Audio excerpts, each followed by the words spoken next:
पटना जिला में बघर जी डरेला पूरा शहर जी। पटना जिला में बघर जी डरेला पूरा शहर जी। निकल लेके जब थारे रनिया लेके घूमे नी हथियार रनिया लेके घूमे नी हथियार रनिया। हई पटना के रंगदार रनिया हई पटना के रंगदार रनिया।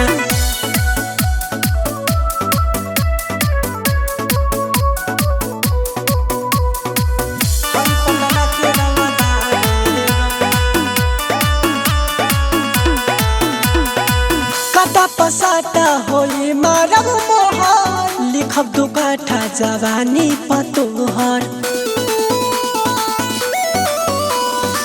जब गोटाई देहब चिकनाई होई बुझे धन रंगदारी के हमर। सुन घुमब तू सेठ मारे के रनिया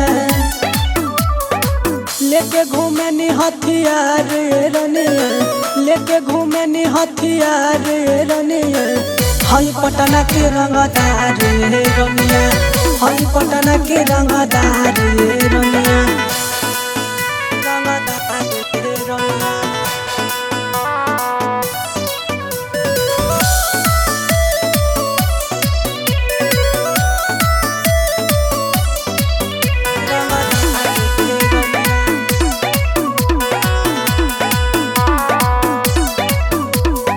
सीधा साधा लागो तारू बेजर हो मिलब जे हमसे देह बहिला तोर हो।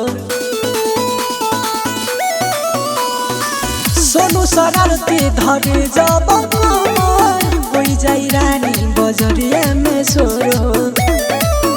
जब चले रंगदारी लगतारे रनिया लेके घूमे नी हथियार रनिया लेके घूमे नी हथियार रनिया।